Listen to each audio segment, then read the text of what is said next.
Hello everyone, welcome है आपका हमारे चैनल एसएससी बुक एसवी में। आज हम अपनी रफ्तार सीरीज़ में देखने वाले हैं इकोनॉमिक की पहली क्लास। तो ये बेसिक क्लास होने वाली है। इसमें आज का हमारा टॉपिक है अर्थशास्त्र के सिद्धांत, तो प्रिंसिपल ऑफ इकोनॉमिक्स। तो चलिए आज की वीडियो में समझते हैं अर्थशास्त्र के कौन-कौन से सिद्धांत होते हैं।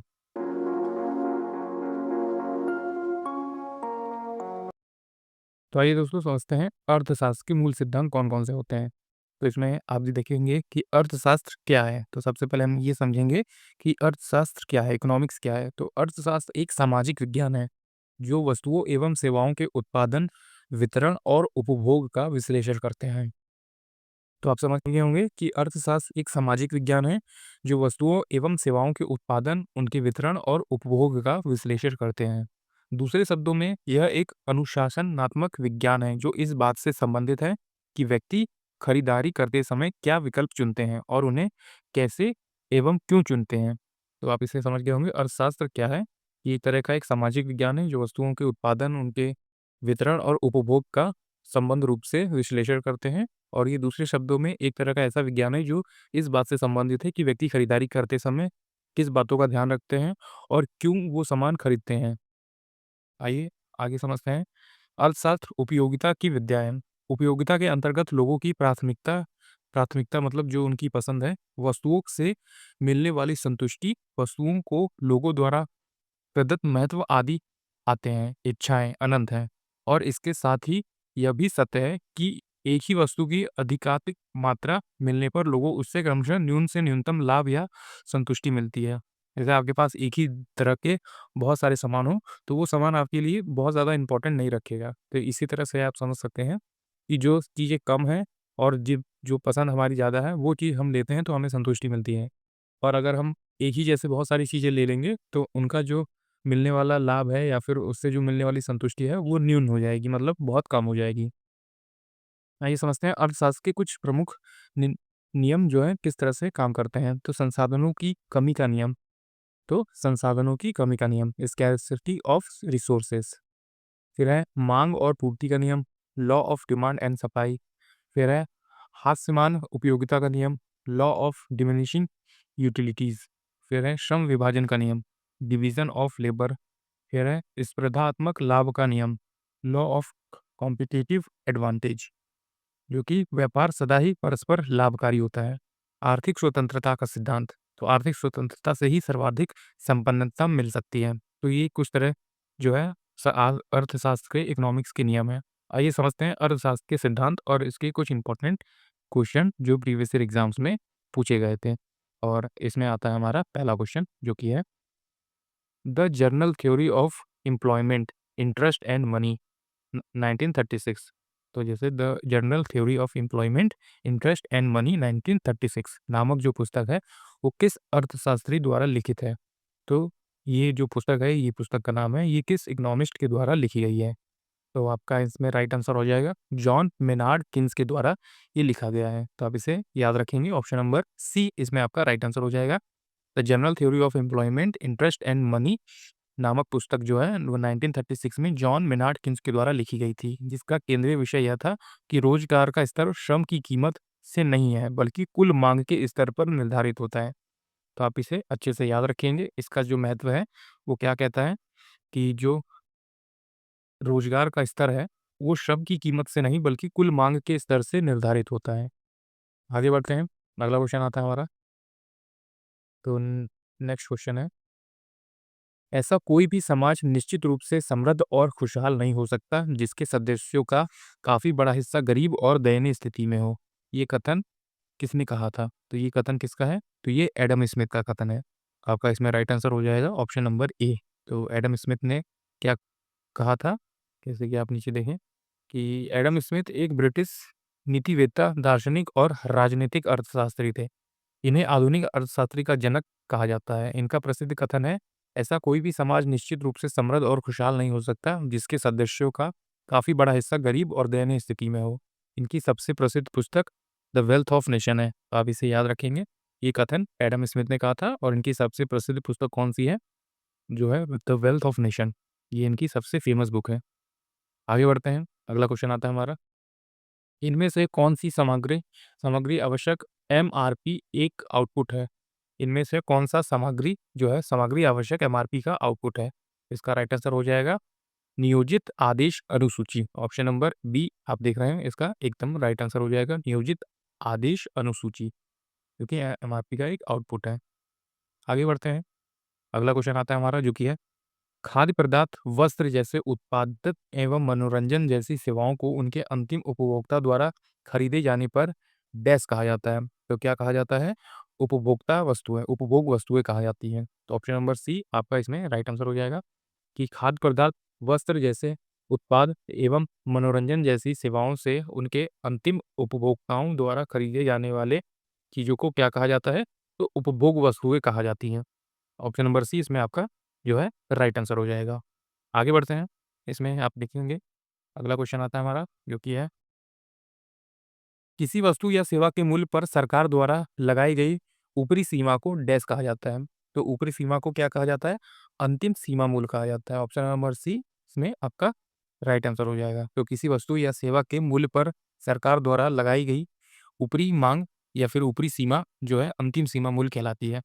जैसे इसमें आप देख रहे होंगे नीचे, अंतिम सीमा मूल्य प्राइस सेलिंग का उद्देश्य सरकार या अन्य आधिकारिक संस्था द्वारा किसी वस्तु या सेवा की कीमत पर एक अधिकतम कीमत स्थापित करना होता है, जो उपभोक्ताओं के हितों की रक्षा करने के लिए लगाया जाता है। आगे बढ़ते हैं। अगला क्वेश्चन आता है हमारा, जो कि है एक अलग अनुशासन के रूप में माइक्रो इकोनॉमिक्स के संस्थापक जनक के रूप में किसे जाना जाता है? तो एक अलग अनुशासन के रूप में माइक्रो इकोनॉमिक्स के संस्थापक जनक के रूप में किसे जाना जाता है? तो ये जाना जाता है जॉर्ज मेनार्ड कीन्स के जाना जाता है। ऑप्शन नंबर डी इसमें आपका राइट आंसर हो जाएगा।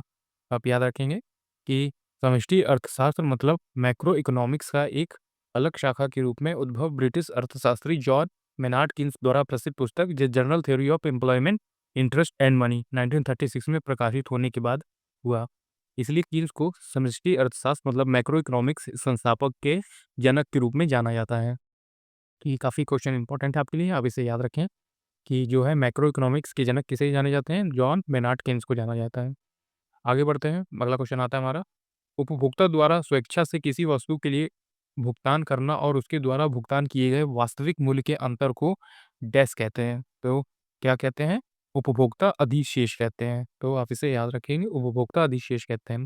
भुगतान किए गए वास्तविक मूल्य के अंतर को क्या कहा जाता है? उपभोक्ता अधिशेष के नाम से जाना जाता है। जैसे नीचे देखेंगे आप कि उपभोक्ता की बचत की अवधारणा सर्वप्रथम ड्यूपेट ने दी थी, किंतु मार्शल को उपभोक्ता की बचत का प्रतिपादक माना जाता है। उपभोक्ता की बचत, बाजार में उपभोक्ता विभिन्न वस्तुओं एवं सेवाओं का उपयोग करने के लिए जो मूल्य देने के लिए तैयार है और वास्तव में जो मूल्य देता है, इन दोनों का अंतर ही उपभोक्ता बचत है। उपभोक्ता की बचत सदैव धनात्मक होती है, तो आप इसे याद रखिए। आगे बढ़ते हैं। जिसमें अगला क्वेश्चन आता है, जब कुल उपयोगिता अधिकतम हो जाती है तो सीमांत उपयोगिता डैश हो जाती है। जब कुल उपयोगिता अधिकतम हो जाती है तो सीमांत उपयोगिता क्या हो जाती है? शून्य हो जाती है। तो इसमें बी आपका राइट आंसर हो जाएगा, शून्य हो जाएगी। जैसे आप नीचे देखेंगे कि जब कुल उपयोगिता अधिकतम हो जाती है तो सीमांत उपयोगिता शून्य हो जाती है। सीमांत उपयोगिता शून्य और ऋणात्मक हो सकती है, लेकिन औसत उपयोगिता ना तो कभी शून्य हो सकती है और ना ही ऋणात्मक हो सकती है। आगे बढ़ते हैं। अगला क्वेश्चन आता है हमारा, जो है मार्क्सिज्म के अनुसार विकास का तीसरा स्तर है। तो मार्क्सिज्म के अनुसार जो विकास का तीसरा स्तर कौन सा है? तो ये है सीमांतवाद, जो है सामंतवाद। तो सामंतवाद इसमें आपका राइट आंसर बनेगा। तो डी ऑप्शन आपका राइट आंसर हो जाएगा। तो मार्क्सवादियों के अनुसार सामंतवाद विकास का तीसरा स्तर है। मार्क्सवादी विचारधारा के अनुसार सामंतवाद के समाजवाद की युग में प्रवेश करने के लिए क्रांतिकारियों की आवश्यकता थी। आगे बढ़ते हैं। अगला क्वेश्चन आता है हमारा, जो कि है उस बाजार को क्या कहते हैं जहां बहुत कम संख्या में कुछ कंपनियों का साथ मिलकर बाजार के बहुमत को नियंत्रित करती हैं? तो ऐसे बाजार को क्या कहा जाता है? इस बाजार को ओलिगोपोली के नाम से जाना जाता है। ऑप्शन नंबर बी इसमें आपका राइट आंसर हो जाएगा। ओलिगोपोली के नाम से इसे जाना जाता है। जैसे आप नीचे देखें, जहां बहुत कम संख्या में कुछ कंपनियों का साथ मिलकर बाजार के बहुमत को नियंत्रित करती है, इस बाजार को ओलिगोपोली के नाम से जाना जाता है। अर्थात कंपनी मूल्य निर्धारण में एक दूसरे का सहयोग करती है। अर्थशास्त्र में जब किसी व्यक्ति या संस्थान का किसी उत्पाद एवं सेवा में इतना नियंत्रण हो कि वो उसके विक्रय संबंधित शर्तों एवं मूल्य के अपने इच्छा अनुसार लागू कर सकता है, तो इसे एकाधिकार या फिर मोनोपोली के नाम से जाना जाता है। तो आप इसे याद रखें कि ये ऐसा कौन-सा बाज़ार है जहाँ बहुत कम संख्या में कुछ कंपनियाँ साथ मिलकर बाज़ार के बहुमत को नियंत्रित करती हैं, तो ओलिगोपोली के नाम से जाना जाता है। आगे बढ़ते हैं, अगला क्वेश्चन आता है हमारा, किसी भी उत्पाद में पैकेज पर अंकित एमआरपी का अर्थ क्या होता है? कोई भी आप अगर खाने-पीने की चीज़ लेते हैं या कुछ भी लेते हैं, तो वहाँ पे एक एमआरपी नाम से लिखी होती हैं चीज़ें, तो उस एमआरपी का अर्थ या फिर फुल फॉर्म क्या है? तो इसमें यह पूछा गया है, एमआरपी का फुल फॉर्म है maximum retail price. Option number B इसमें आपका राइट आंसर हो जाएगा, मैक्सिमम रिटेल प्राइस। तो एमआरपी मतलब मैक्सिमम रिटेल प्राइस, यानी अधिकतम खुदरा मूल्य, वह खुदरा मूल्य होता है जिससे अधिक कीमत पर कोई भी दुकानदार अपना प्रोडक्ट नहीं बेच सकता है। जैसे एमआरपी मान लीजिए ₹100 है, तो कोई भी जो दुकान का मालिक है, वो ₹100 से ज़्यादा की चीज़ें आपको उस पैकेट को नहीं बेच सकता है। वो ₹110 नहीं माँग सकता, ₹105 नहीं माँग सकता। तो इसलिए ये एमआरपी तय की जाती है कि इससे ज़्यादा की चीज़ें कोई भी दुकानदार बेच नहीं सकता। आगे बढ़ते हैं, अगला क्वेश्चन आता है हमारा, वह व्यक्ति जो एक साझेदारी फर्म को केवल अपना नाम देता है, उसे क्या कहते हैं? तो उसे क्या कहते हैं? उसे कहते हैं नॉमिनल पार्टनर। तो आप इसे याद रखेंगे कि वह एक व्यक्ति जो साझेदारी फर्म को सिर्फ़ अपना नाम देता है, ना उसमें काम करता है, ना ही कुछ और करता है, तो वो सिर्फ़ उसका नाम से जाना जाता है, तो उसे नॉमिनल पार्टनर को कहा जाता है, नॉमिनल पार्टनर कहते हैं। साझेदारी पार्टनरशिप में 2 या 2 से अधिक पार्टियों द्वारा एक व्यवसाय के प्रबंधन और संचालन और उनके मुनाफ़े को साझा करने के लिए औपचारिक व्यवस्था होती है। यह व्यक्ति जो साझेदारी फर्म को केवल अपना नाम देता है, उसे नॉमिनल पार्टनर कहा जाता है। जो पार्टी साझेदारी फर्म के दैनिक कार्य संचालन में हिस्सा लेती है, उसे एक्टिव पार्टनर, तथा जो कार्य संचालन में हिस्सा नहीं लेती, उसे स्लीपिंग पार्टनर, और जो केवल लाभ में हिस्सा लेती है, उसे पार्टनर इन प्रॉफिट ओनली कहते हैं। तो आप उसे याद रखेंगे। आगे बढ़ते हैं। अगला क्वेश्चन आता है हमारा, जो कि है, निम्नलिखित में से मुक्त बाजार का सर्वोत्तम उदाहरण क्या है? तो मुक्त बाजार का सर्वोत्तम उदाहरण है बाजार जहां मांग और आपूर्ति से मूल्य निर्मित होता है। तो बाजार, ऐसा बाजार जहां मांग और आपूर्ति से मूल्य निर्मित होता है, ऐसे बाजार को मुक्त बाजार के नाम से जाना जाता है। जैसा आप नीचे देखिए कि मुक्त बाजार के अंतर्गत वस्तुओं का मूल्य बाजार में मांग एवं पूर्ति की शक्तियों के द्वारा निर्धारित होता है। एक खुली अर्थव्यवस्था के अंतर्गत विभिन्न देशों के मध्य वस्तुओं एवं सेवाओं का बाधा रहित आयात एवं निर्यात जो है मुक्त व्यापार की अवस्था कहलाती है। आगे बढ़ते हैं, अगला क्वेश्चन आता है हमारा, जो कि है, एक संयुक्त उत्पाद के रूप में कई उत्पादों की बिक्री की पेशकश को क्या कहते हैं? एक संयुक्त उत्पाद के रूप में कई उत्पादों की बिक्री की पेशकश को क्या कहा जाता है? तो उत्पाद की गठरी के नाम से इसे जाना जाता है। ऑप्शन नंबर सी इसमें आपका राइट आंसर हो जाएगा। जैसे नीचे आप देख रहे हैं, एक संयुक्त उत्पाद में कोई भी उत्पादों की बिक्री की पेशकश को उत्पाद की गठरी या फिर प्रोडक्ट बिल्डिंग कहते हैं। आगे बढ़ते हैं, अगला क्वेश्चन आता है हमारा, सार्वजनिक या निजी क्षेत्र का वर्गीकरण इस आधार पर किया जाता है। तो सार्वजनिक या फिर निजी क्षेत्र का वर्गीकरण किस आधार पर कर सकते हैं? ये आधार पे कर सकते हैं स्वामित्व के आधार पर, मतलब कि वो कंपनी किसकी है, इस आधार पे हम पता लगा सकते हैं कि ये जो है सरकारी चीज़ है या फिर प्राइवेट चीज़ है, तो स्वामित्व के आधार पर। जैसे कि नीचे आप देख रहे हैं, सार्वजनिक तथा निजी क्षेत्र का निर्धारण स्वामित्व के आधार पर होता है। यदि किसी कंपनी एजेंसी संस्था में सरकार की 51% भागीदारी है, तो उसे सार्वजनिक क्षेत्र, या फिर किसी कंपनी एजेंसी में 49 तक हिस्सेदारी है, तो उसे निजी क्षेत्र कहा जाता है। जैसे कोई कंपनी सरकार की होगी, तो सरकार का हिस्सा 51% होगा, और बाकी जो निजी पार्टनर है, जो प्राइवेट है, उनका हिस्सा 49% होगा। तो इस तरह से जो है सरकारी कंपनी का हिस्सा ज़्यादा है, इसलिए वो सरकारी कंपनी कहलाएगी। आगे बढ़ते हैं, अगला क्वेश्चन देखते हैं, जो कि है, निम्न में से कौन-सा नाम आर्थिक सिद्धांत में संबंधित नहीं है? तो ऐसा कौन-सा नाम है जो आर्थिक सिद्धांत से संबंधित नहीं है? तो नील्स हेनरिच डेविड बोर, तो ये जो नाम है, ये आर्थिक सिद्धांत से संबंधित नहीं है। पहला वाला थॉमस रॉबर्ट मॉल्थन, ये संबंधित है। डेविड रिकार्डो, ये भी संबंधित है। जॉन बेनार्ड किन्स, ये भी संबंधित है। लेकिन जो ऑप्शन नंबर डी है, नील हेनरिच डेविड बोर, ये संबंधित नहीं है। जैसे कि नील हेनरिच डेविड बोर आर्थिक सिद्धांत से संबंधित नहीं है। ये डेनमार्क के भौतिकी विज्ञानी थे, और जिन्होंने क्वांटम विचारों के आधार पर हाइड्रोजन परमाणु के स्पेक्ट्रम की व्याख्या की थी। तो आप इसे याद रखेंगे कि नील्स हेनरिच डेविड बोर ये एक भौतिक वैज्ञानिक थे, और इन्होंने क्वांटम विचारों के आधार पर हाइड्रोजन परमाणु के स्पेक्ट्रम की व्याख्या की थी। आगे बढ़ते हैं, आगे हमारा क्वेश्चन आता है, गिफिन वस्तुओं का संबंध निम्न में से किससे है? तो जो गिफिन वस्तुएं हैं, उनका संबंध निम्न में से किस चीज से है? तो आय प्रभाव प्रस्ताव था। प्रतिस्थापन प्रभाव से अधिक मजबूत है। तो इसका संबंध इसी से है। ऑप्शन नंबर बी इसमें आपका राइट आंसर हो जाएगा। तो नीचे आप देख रहे हैं कि गिफिन वस्तुएं निम्न कोटि की वस्तुएं बाजार गुण आदि होती हैं जिन पर समान मांग का नियम लागू नहीं होता। उपभोक्ता के आय में वृद्धि होने पर गिफिन वस्तुओं की मांग कम हो जाती है तथा आय में कमी होने पर इसकी मांग बढ़ जाती है। इस विरोधाभास को गिफिन विरोधाभास की संज्ञा प्रदान की गई है। गिफिन वस्तुओं के संदर्भ में ऋणात्मक आय प्रभाव धनात्मक प्रतिस्थापन प्रभाव से अधिक मजबूत हो जाता है। तो गिफिन वस्तुएं क्या होती हैं? आय प्रभाव प्रतिस्थापन प्रभाव से अधिक मजबूत होता है। आगे बढ़ते हैं। अगला क्वेश्चन आता है हमारा, उत्पादन हेतु कच्चा माल और नकदी इसके अंतर्गत वर्गीकृत किए जाते हैं। तो किसके अंतर्गत वर्गीकृत किए जाते हैं? तो ऑप्शन नंबर बी कार्यशील पूंजी के अंतर्गत वर्गीकृत किए जाते हैं। तो ये आप याद रखेंगे, उत्पादन हेतु कच्चा माल और नकदी इसके अंतर्गत वर्गीकृत किए जाते हैं कार्यशील पूंजी के अंतर्गत। तो कार्यशील पूंजी व्यवसाय के दैनिक क्रियाकलापों को पूरा करने के लिए आवश्यक पूंजी है। इसका उपयोग वस्तुओं के उत्पादन के लिए किया जाता है। इसमें कच्चा माल और नकदी शामिल होते हैं। तो आप इसे याद रखेंगे। भौतिकी पूंजी के तात्पर्य उस पूंजी से है जो प्रकृति से मूर्त है, जैसे कि मशीनरी, फर्नीचर, भवन आदि। मानव पूंजी से तात्पर्य किसी व्यक्ति के कौशल, योग्यता, प्रतिभा, ज्ञान संग्रह आदि से आता है। तो आप इसे याद रख सकते हैं। आगे बढ़ते हैं। अगला क्वेश्चन आता है, एक अर्थव्यवस्था में पूंजी स्टॉक की वृद्धि शुद्ध निवेश या नए पूंजी निर्माण द्वारा मापी जाती है, जिसे डैश के रूप में व्यक्त किया जाता है। तो वो इसे क्या किस रूप में व्यक्त किया जाता है? इसे किया जाता है शुद्ध निवेश के रूप में व्यक्त। और इसका जो फॉर्मूला हो सकता है वो क्या हो सकता है? सरल निवेश में से मूल्यह्रास घटा देंगे तो हमारा शुद्ध निवेश आ जाएगा। तो ऑप्शन नंबर ए आपका इसमें राइट आंसर हो जाएगा। तो आप इसे अच्छे से याद रख सकते हैं। जैसे नीचे देख पा रहे हैं आप कि शुद्ध निवेश सकल निवेश से मूल्यह्रास घटाकर निर्धारित किया जा सकता है। शुद्ध निवेश कंपनी के लिए उत्पादन के साधनों को बढ़ाता है, जिससे कंपनी में परिचालन का विस्तार और दक्षता में सुधार हो सकता है। आगे बढ़ते हैं। अगला क्वेश्चन आता है हमारा, जो कि है कुल स्थिर लागत और कुल परिवर्तनीय लागत के योग को जाना जाता है।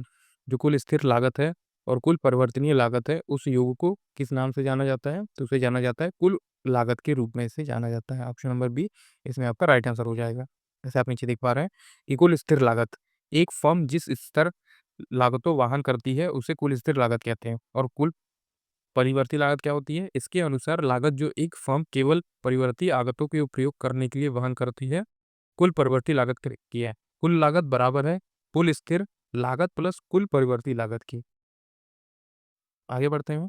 अगला क्वेश्चन आता है हमारा, जो कि है उत्पादन की प्रति यूनिट कुल लागत डैश के नाम से जानी जाती है। किस नाम से जानी जाती है?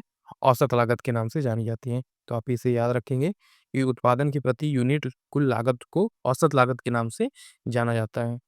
आगे बढ़ते हैं। अगला क्वेश्चन आता है हमारा, जो कि है हास्यमान सीमांत उपयोगिता के सिद्धांत के अनुसार जैसे-जैसे उपभोग की वस्तु की मात्रा में वृद्धि होती है, उस वस्तु की सीमांत उपयोगिता तैस हो जाती है। तो उसकी सीमांत उपयोगिता क्या हो जाती है?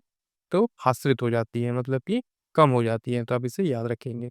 यदि नीचे आप देखें कि सीमांत उपयोगिता के नियम के अनुसार यदि किसी उपभोक्ता द्वारा किसी वस्तु की उपभोग की गई मात्रा में वृद्धि होती है, तो उसके अतिरिक्त उपभोग की जाने वाली कई इकाइयों के उपयोगिता जो है उत्तर घटती जाती है। आप इसे याद रख सकते हैं कि हास्यमान सीमांत उपयोगिता के सिद्धांत के अनुसार जैसे-जैसे उपभोग की गई वस्तु की मात्रा में वृद्धि होती है, उस वस्तु की सीमांत उपयोगिता कम होती रहती है।